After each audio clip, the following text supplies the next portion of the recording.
You're listening to the One Step Deeper podcast with your host, Jimmy Moore and Brittany Davis.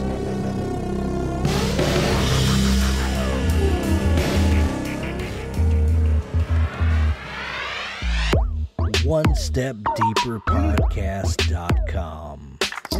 Yeah. Look at you all dolled up today. You got the blue highlights in the lower part, and was that red up top? It's actually brown, but I was listening to 80s music as I got dressed, and I was like, it just showed up. It just came out in how I got dressed. So 80s music, so like Let's Go Crazy by Prince or something? Hell, that is the exact one that was on repeat. Yes. Oh, you, or do I know you? You know me.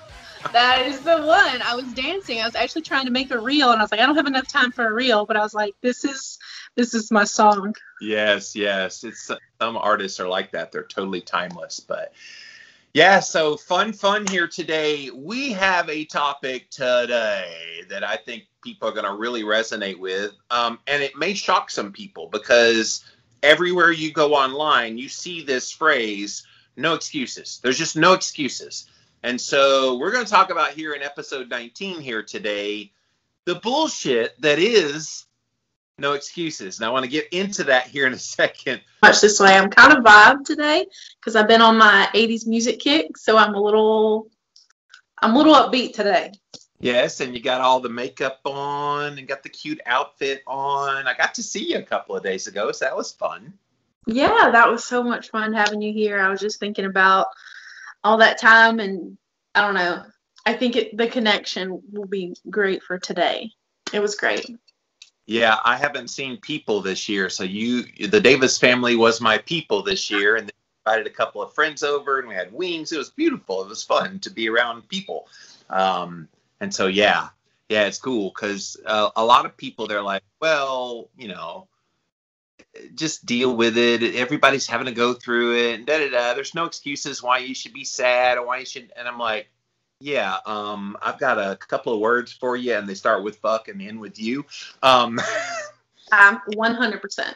I have a thought that will soften the blow of this because this will probably take people by surprise. What do you mean? It is no excuses. You should do. Hang on, we'll get there. But we got a lot to say on this one here today. One Step Deeper Podcast.com is the website. Go check us out there. You can see all the past episodes. We also embed the videos in there. And if you're listening to this on the podcast, yes, this is a video podcast as well as an audio one. The video debuts at 4 p.m. Eastern Time Sundays on YouTube. Type in a keyword, One Step Deeper, over at YouTube. You'll find the show. And I love putting all kind of little fun little graphics and sound effects in there. We have fun with that. I noticed the producer started putting them into the podcast. So like last week we did a Brene Brown little clip, and I noticed he put it in there. So that was cool. So go check it out in video form. You can see Brittany all dolled up and Jimmy usually in a Dallas Cowboys jersey. So yeah. But go check us out there. We're also on the social medias. Go check us out. Instagram, One Step Deeper Podcast, as well as on Facebook, the One Step Deeper Podcast community. I think I saw we're right at 800 people on One Step Deeper Podcast community on Facebook. So come engage, you guys. I do put the video up on there as well as on IGTV. It's on YouTube. We put it everywhere. If you missed this show, it's your fault because I put it everywhere that you access video or audio. So thank you so much for being here. And finally, if you like the show, one of the ways a new show like ours, yes, we're 19 episodes in, but that's still a new show. One of the ways we grow is reviews. And so if you like the show, go give a review. Be honest about what you think about what we do here. We think we have a pretty special show, but let us know what you think about it. And we would love to hear that. But Brittany, no excuses. Yes. Like you scroll random Instagram, you're going to see somebody in there saying, no excuses. I did it, then you can do it too. And at face value, I think, let's soften the blow a little bit before we go for the jugular.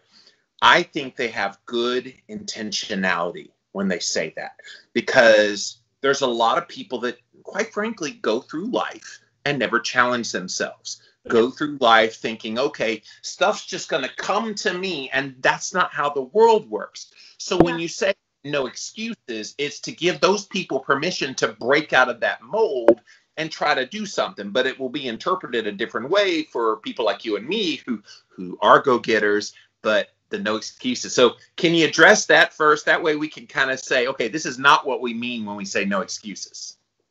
Yeah, so I think this topic, when we were talking about it, was born out of my own personal experience of scrolling Instagram while I'm laying on the couch in recovery from almost dying.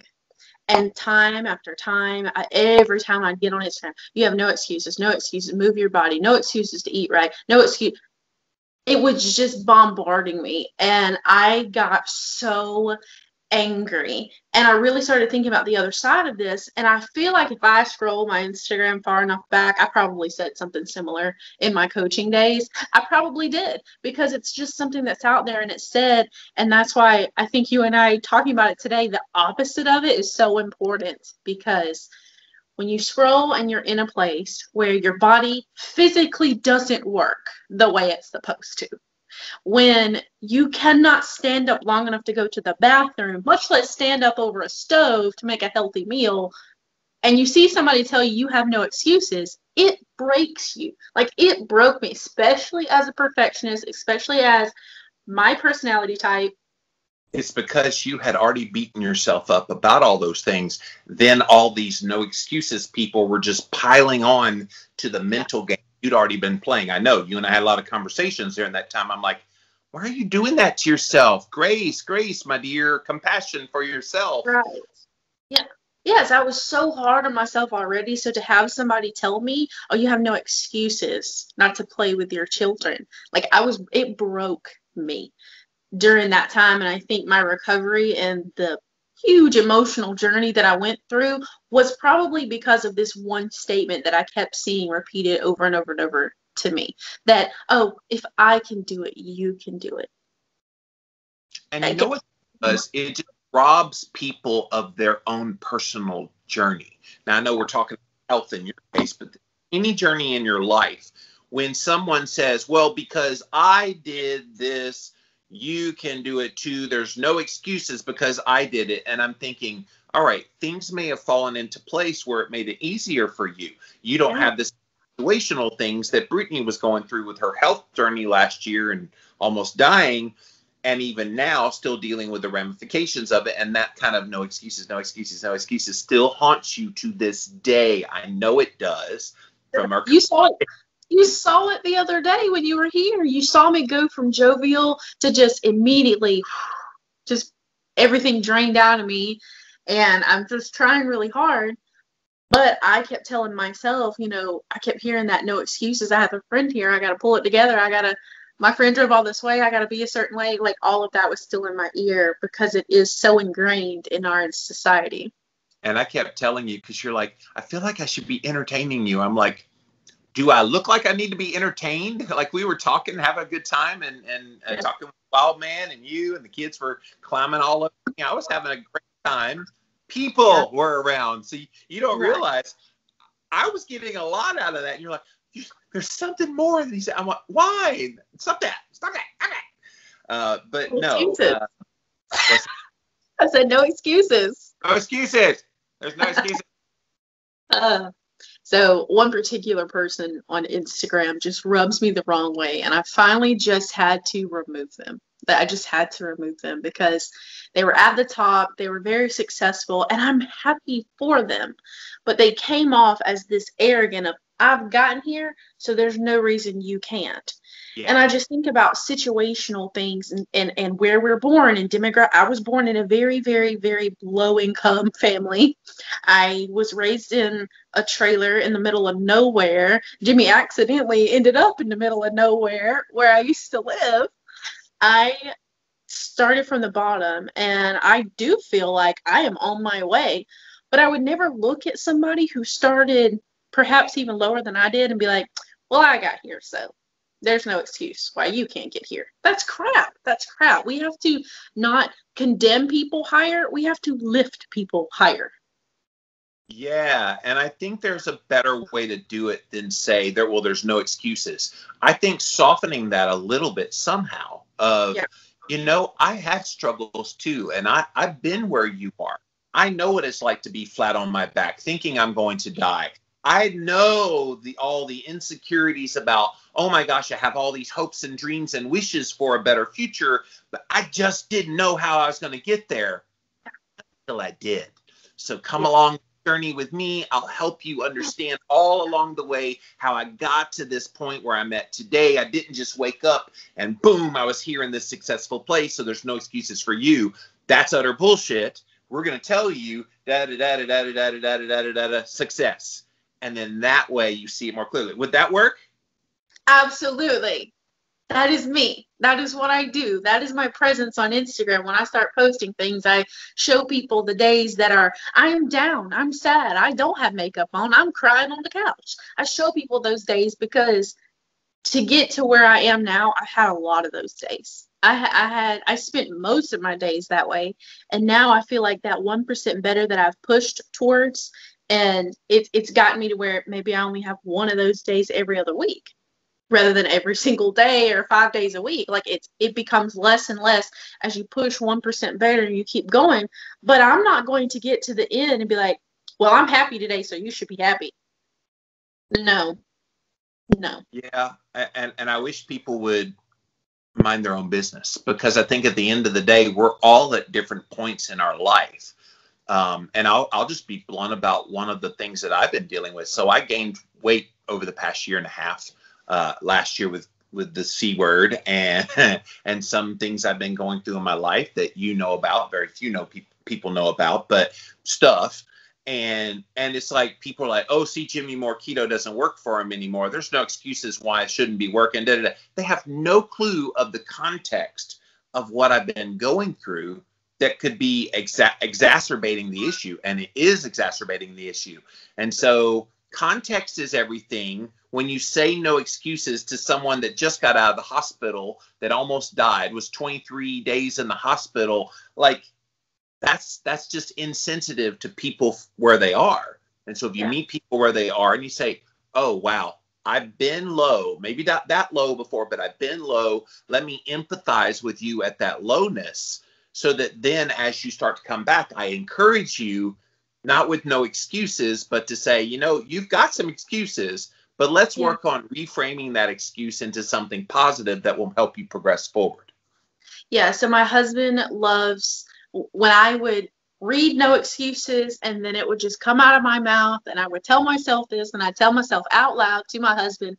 My sweet husband one day gave me the tough love that I so often need, but he's too tender with me to give me that. One day he just grabs me by the face and he goes, it's not an excuse, it's a fucking reason. And I was like, that's a Brittany. Yeah. That's a Brittany-ism if I ever heard one. Yes. A reason. Yep, you've said that many a time.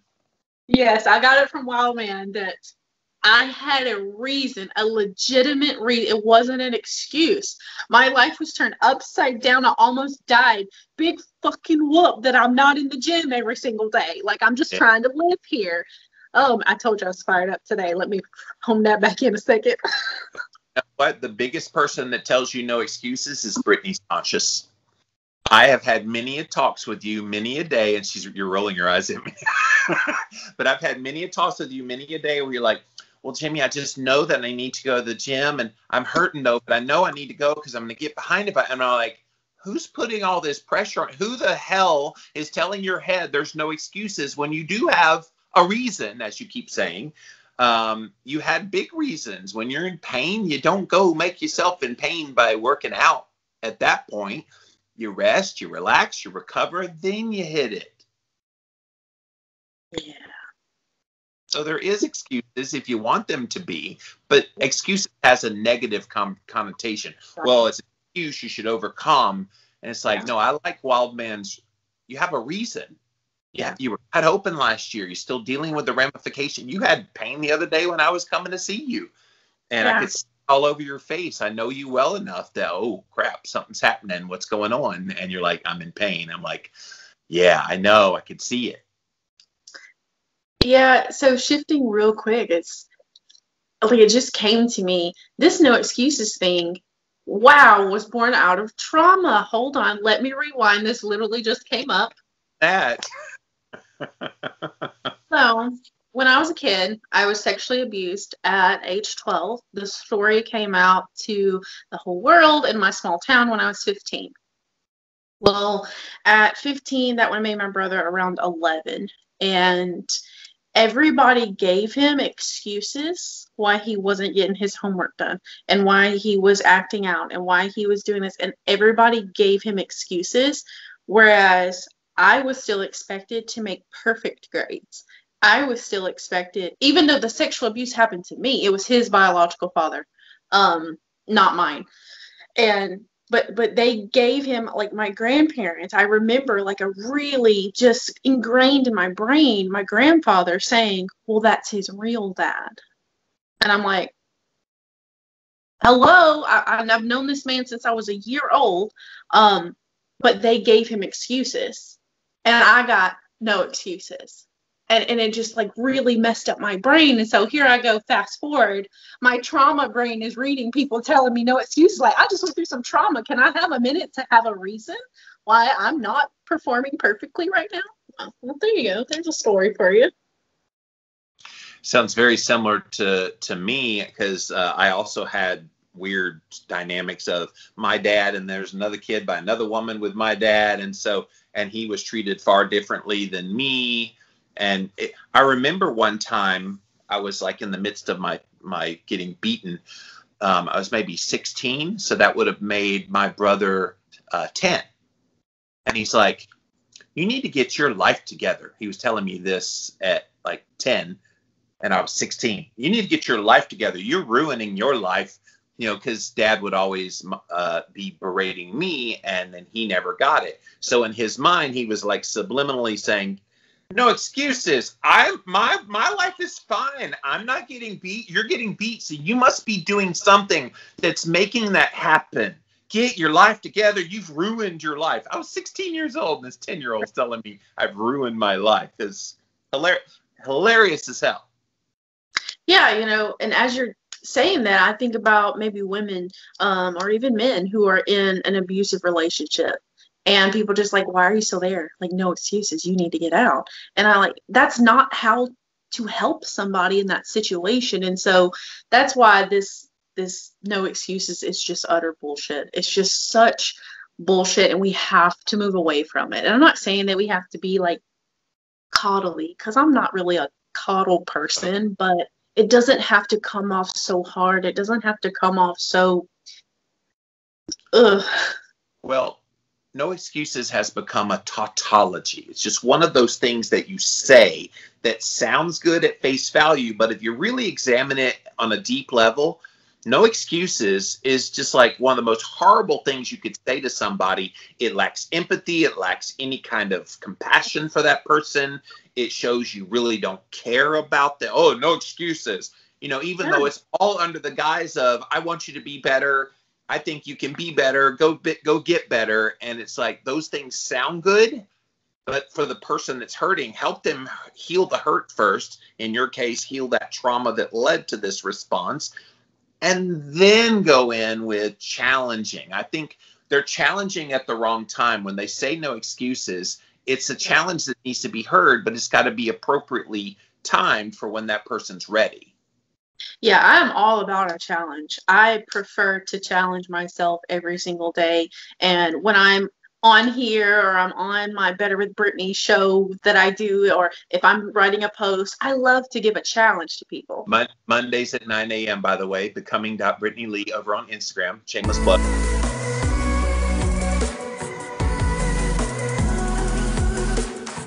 Go. Thank you.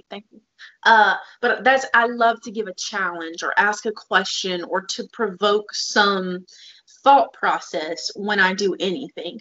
But I would never get to the end of a long post. I just wrote one today about the perfection cycle, which I am bad at. I get on that one a lot.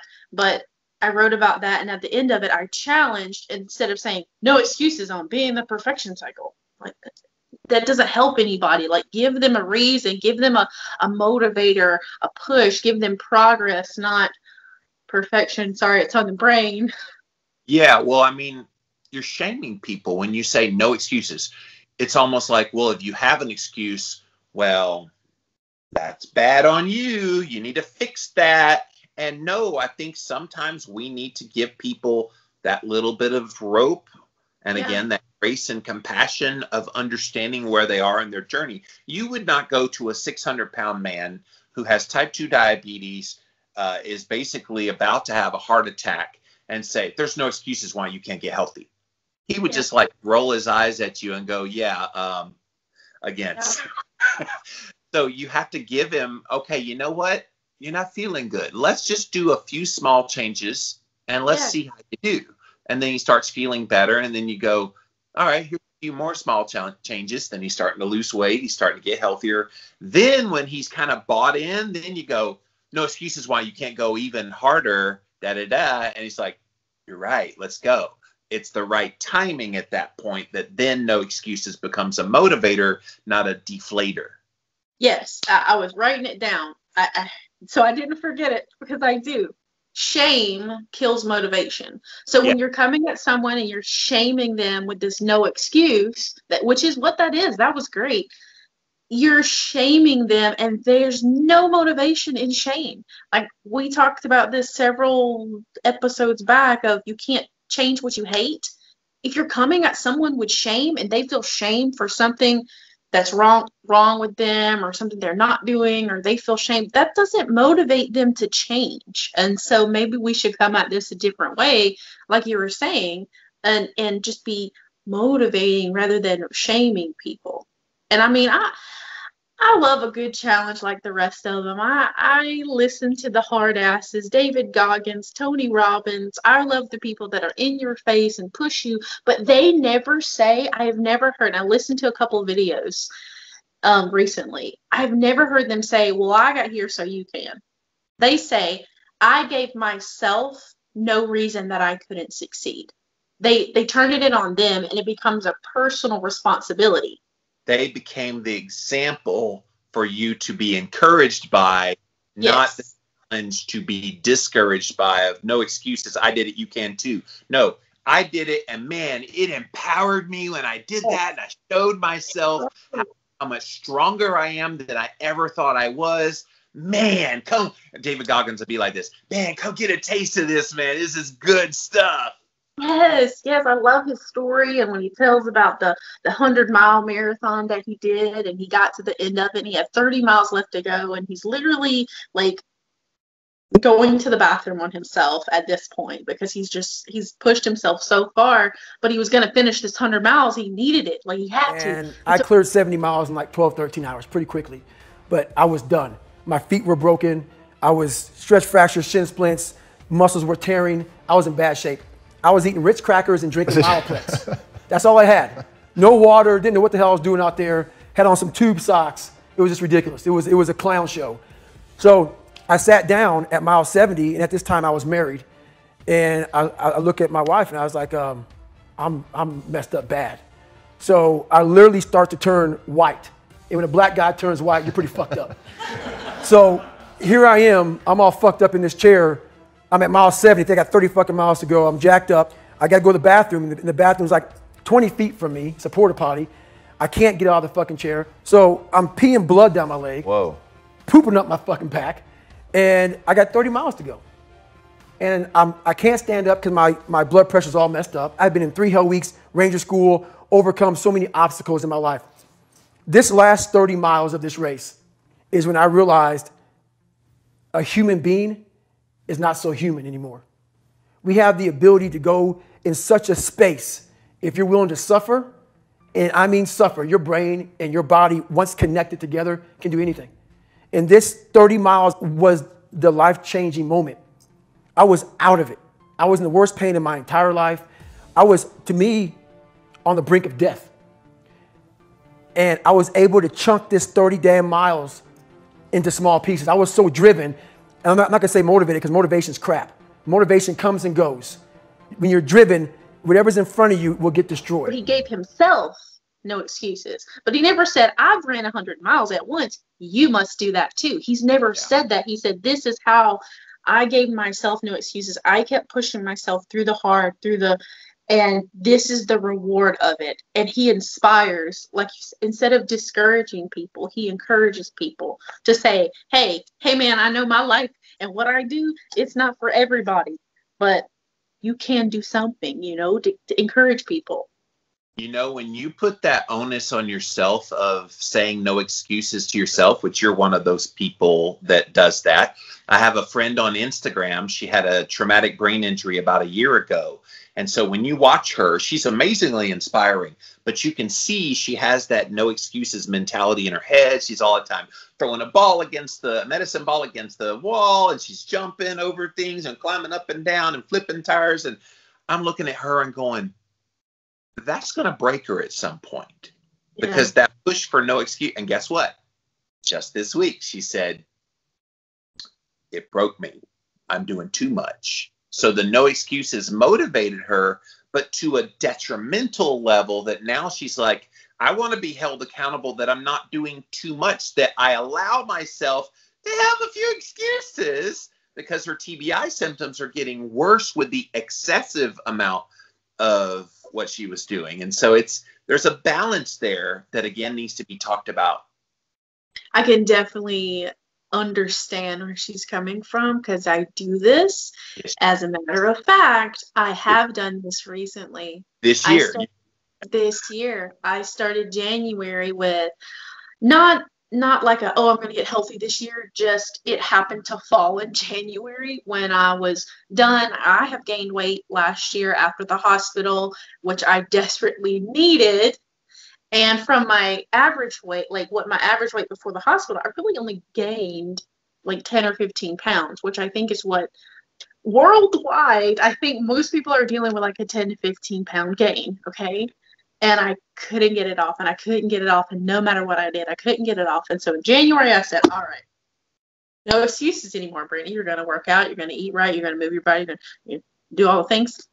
I was working out 6 days a week, sometimes twice a day.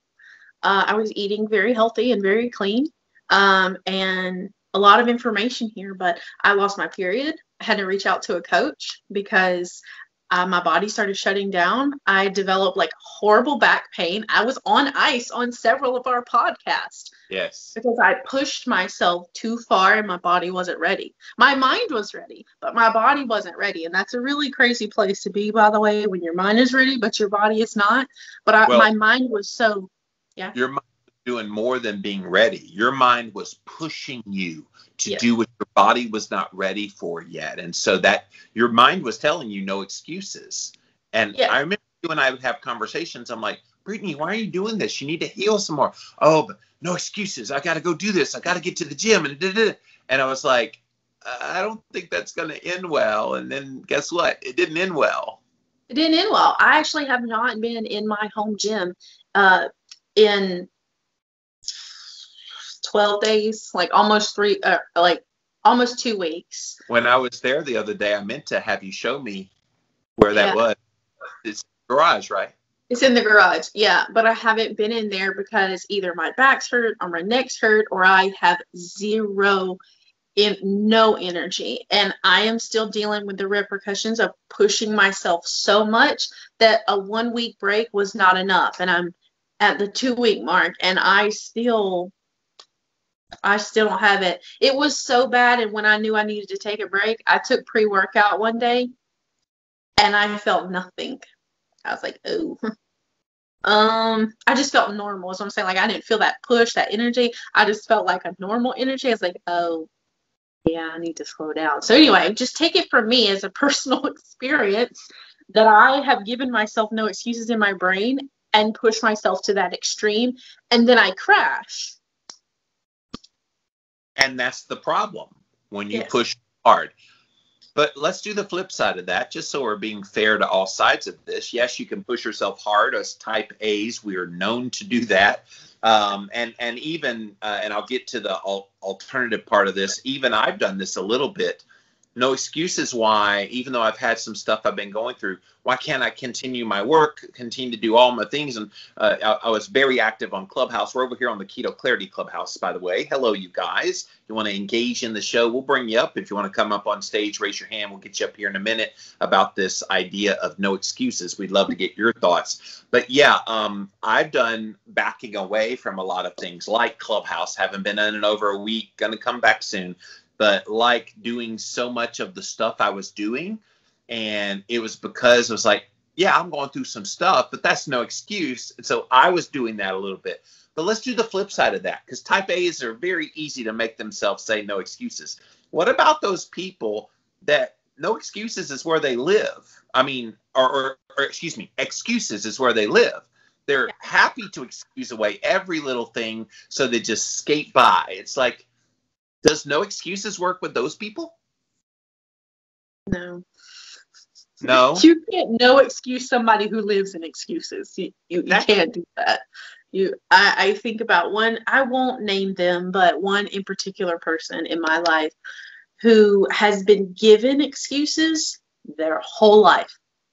Everybody gave excuses for this person. Oh, well, they had a hard job. Oh, well, ugh. I don't like excuses either. I don't like them. But now this person is older and adult and says, well, I am this way because XYZ. And I can't do that because XYZ. And so yeah, they just kind of took on this, well, everything's excuse. I'll learn the hard way. It doesn't matter. But if I went in and I have with this person, oh, you have no excuses. You gotta push. You gotta be like your sister. Come on, you got this. Come on. Oh crap, I just said that. Oops. It was one of my siblings. There you go. That narrows it down to 9 of us. There's 9 of us. And so one of them, but I'm like, come on, you got this. You can go. And no excuses doesn't work for those people either. Yeah, and I think a lot of that, like you said, and like we say often here on the One Step Deeper podcast, it's inbred in you early, like how you are taught as a child. I don't know where I got my kind of drive from other than as a response to the trauma, which again, we've talked about a lot, but I have that whole idea of if I'm wanting to do it, there's no excuses. I'm going to get it done. And I've seen the ugly side of that, and I've seen the good side of that. Like, I wrote 7 books in 7 years, so that doesn't just happen. I kind of told myself, there's no excuses why I can't do that. I know how to write. I'm very prolific when I write. I can do it, and so I kind of put that onus on myself. But the trade-off was I didn't deal with things I needed to deal with in my life. I let those things get pushed to the side. This became the replacement for those things that I was pushing to the side until it got to the point where I had to address that thing I was pushing to the side, and it became not this little thing, but this really big thing that suddenly like over my life that I had to go, should have dealt with it a long time ago, but the no excuses kept pushing it off and doing this and achieving, and it's my Enneagram 3 coming out, all the things, but payday someday is what a Baptist preacher once said. There's always payday someday. I've never heard that one. But yeah, that we take this, if we are the type of person that gives ourselves no excuses, or we take on this thing that people tell us of no excuses, and we really take that on. When you're pushing so hard in one area, other areas fall. You literally cannot be perfect in every area of your life. You cannot push yourself to that level in every area of your life. Something is going to fall. So I could say when I was pushing myself so hard in the gym, I had less energy and less time to spend with my children and my husband. And I told them going into this, hey, I'm being really serious and I need this time for myself. You should definitely take time for yourself. But by doing that, it took away this over here. I started meal prepping. Well, I had to pick a day to spend 4 hours going to the grocery store and cutting everything up and putting it. So that 4 hours took time away from somewhere else. And so just like with your instance, you're pushing so hard to write these books, and it took time away from something else or energy away from something else. And so when you're giving this no excuse, you have to realize if you give yourself this, you pushing yourself, you're not taking it from somebody else. If you're pushing this on yourself, realize that walking into it, you can't balance and juggle it all. So I just thought of something. This is pretty good. So when you say no excuses, you're basically saying this, whatever this no excuses you're talking about, takes precedence over other areas of your life that may need attention. You're willing to let those go. So it makes you prioritize things that maybe don't need to be a priority in your life. And I'm going to get real with people. I don't have kids, but there's people that are so vested in their career, trying to build a business while they're doing their own job and and they're letting their duty as a parent go by the wayside. They'll turn out okay. And so there's always collateral damage to saying no excuses. Yeah, I've experienced this in my life. I have a parent. When my mom was physically able to work, she has multiple sclerosis, and so she's not able to work anymore. She would push herself to be better and do better. I kind of got it from somewhere. My dad is also the same way. Like, he gives himself no excuses but to burn out.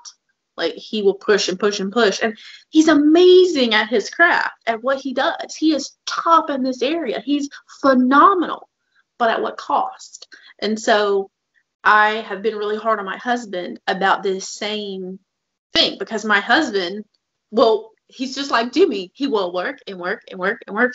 I got to prove my place, and I got this, and he's a fixer. I got to fix all the things. He's a mechanic because he's a fixer. I think that's funny. And he will work and work and work to his detriment.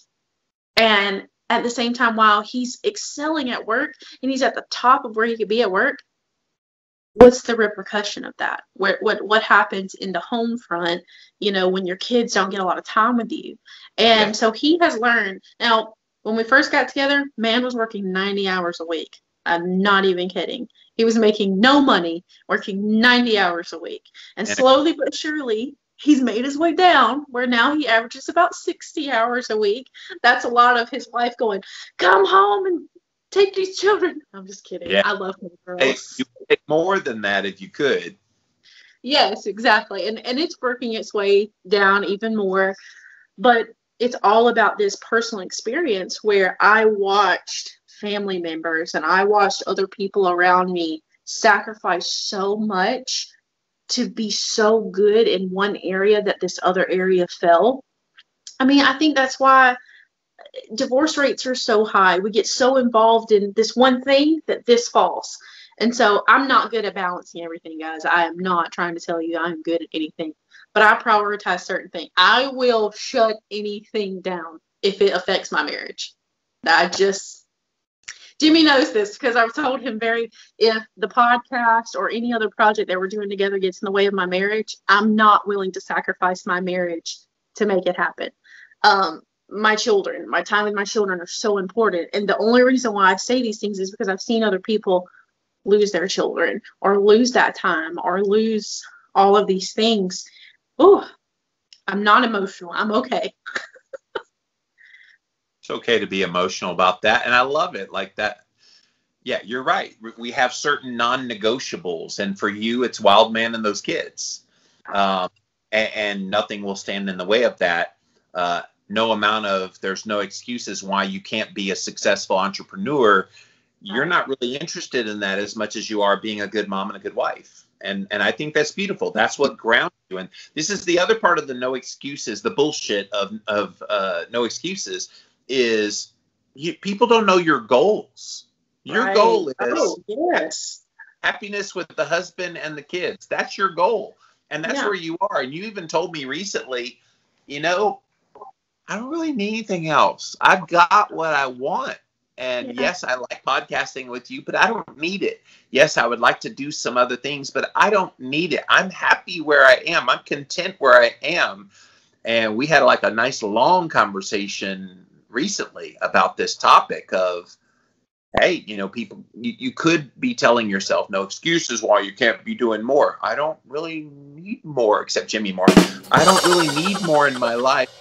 You need me in your life. Yeah, you don't need more to be happy where you are. And no excuses also comes with the baggage of you're not happy where you are. So therefore, there's no excuses why you can't be happy and doing what you want, Brittany. No, oh man, I cannot stand that. This idea that you have to push yourself more to get there, and there will bring you happiness. That's bullshit.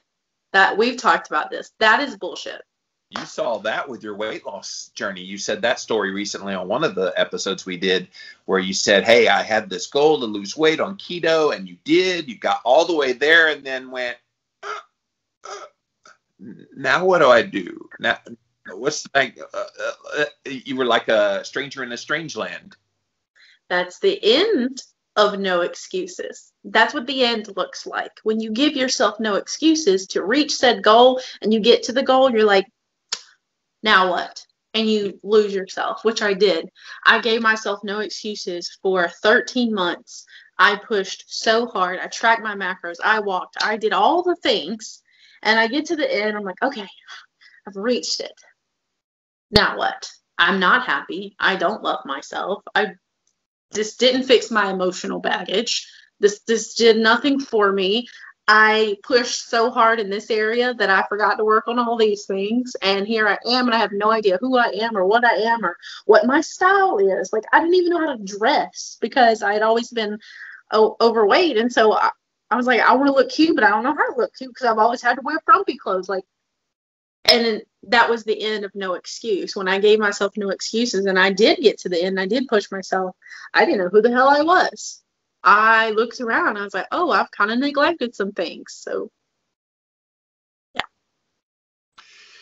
Yeah, and this is the stuff that needs to be talked about. So when you see, guys, if you're watching or listening, listen to me. When you see people doing this, and I know about 6 people I follow on Instagram who say this all the time. You know who you are. Don't make me call you out publicly. I wouldn't do. I got you know who you are. Like, stop doing that. Stop putting pressure on other people to be something they're not, be something they're not ready for, and they're not you. So stop pretending like when you say no excuses, that's doing something good in the universe. It's not. It's putting off a vibe of you're still not good enough if you don't accomplish this and you keep making excuses. I hate that, Brittany. I think that's detrimental. It's the antithesis, I think, of what their intention is in saying those words. Yeah, and people come to mind too, just ones that I haven't let go of because I think they're sweet people, and like you said early on, they mean well by what they say. They mean well. Now there are some that are just assholes and they immediately get removed. Right. Immediately. But I think, yeah. But the ones that I can see their heart, like I try to hold on, and I'm just like, stop saying that, please. Like, I see your life, I see where you are, and I get it. You've had a hard life, you've made it where you are, and you think, hey, no excuses, come on, come with me. But it's not come with me, it's I'm already here, come do what I've done to get here. And it never works that way. Catch up, slowpoke. Oh, yeah, exactly. But it never works that way. Like, you have walked a path to get where you are in your life. And let's say I wanted to do all the things Jimmy Moore has done. I want to speak, I want to write books, I want to do all those things. I cannot follow your path that you took to get there. Not recommended to follow my path was bad, but I got there. But that's a good point of, and I didn't mean to interrupt your thought process there. But that's a good point about no excuses. They're looking at it of, oh, I had this one path that got me to here. So if you only took this same path to get, I'm like, no. Like, what if you did this path to get there, and it was a lot different, but it got to the same end result? If that's the goal. Y'all don't wish to take my path to get to where I am, whatever you do, don't follow my path to get to where I am. You don't want it. And I would dare to say that different people can handle different things. My path would break people. It has broken me at times. It has pushed me down so far. I didn't know who I was, where I was. But my path would... I've almost quit a couple times. Let's just be honest. I've almost quit because it's hard. And this is why you and I are friends, because we both had extremely hard paths to get where we are. And not by any means either one of us has arrived. I don't think you ever arrive. You're always pursuing being the version of yourself you can be, no matter where you are in your life. But yeah, this is why we bond so hard, is we've been through that path, and we're just enamored by the other person's story of, holy crap, how are you still alive and standing up and smiling and now doing a podcast together? Like, it's pretty amazing. It shows if you drop the no excuses, it shows a level of appreciation for the individual human being. If you drop pushing people and just meet them where they are, don't give a blanket statement of no excuses. Meet the person where they are. I think about my children, and I go in Cammie's room, and I've talked about this several times. My Cammie is not a clean person. I am, so we butt heads a little bit.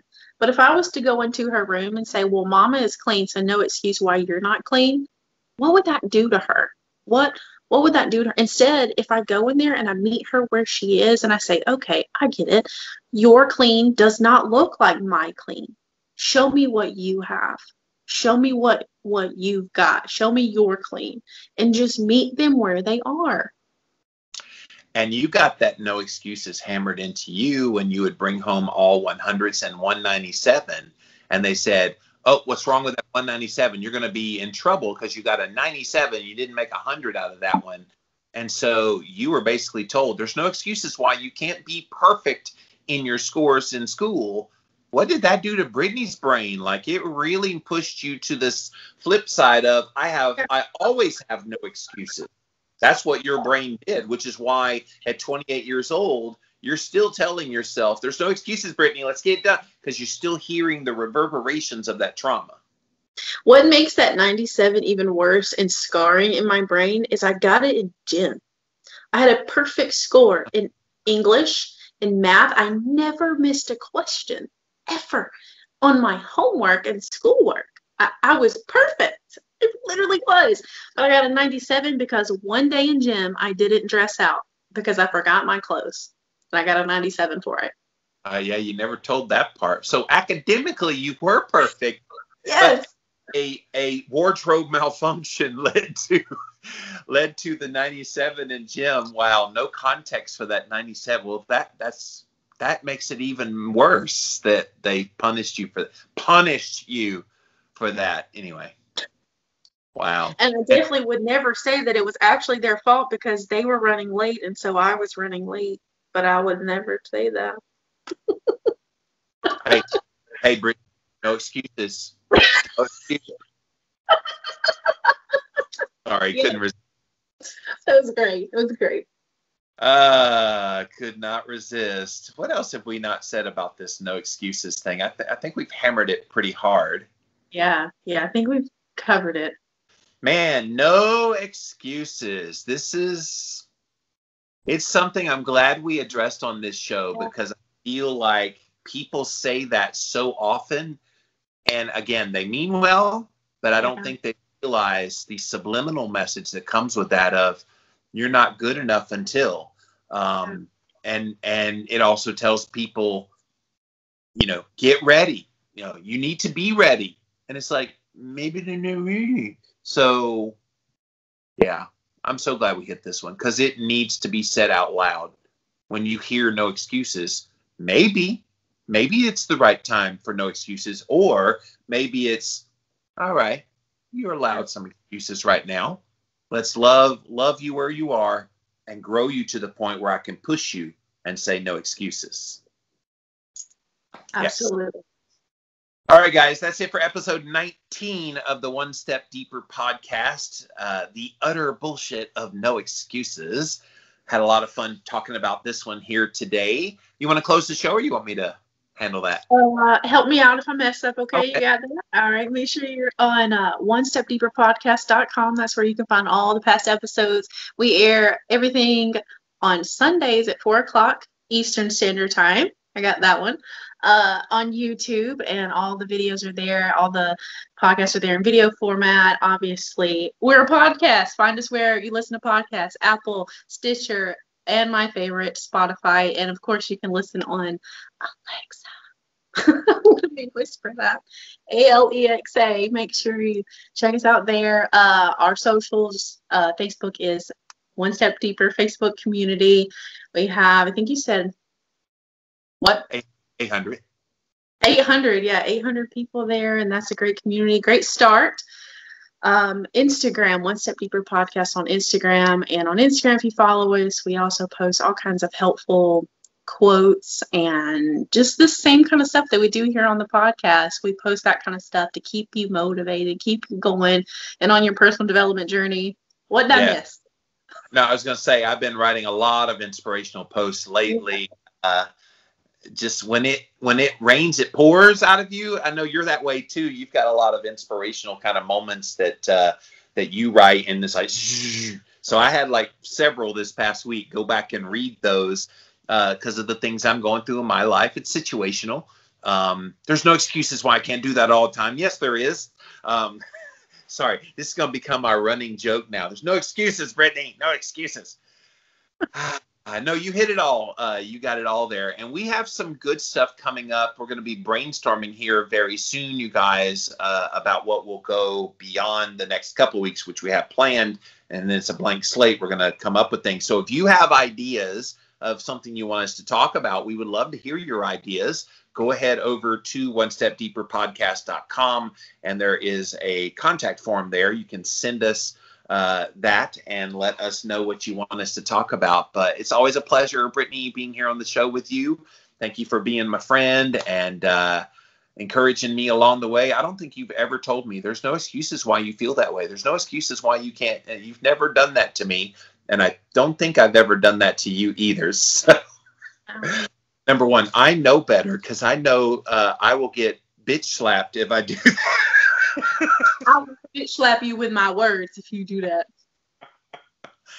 And that hurts worse than an actual slap. So yes. So guys, that's it for now. Thanks so much for watching. We'll see you next week. OneStepDeeperPodcast.com.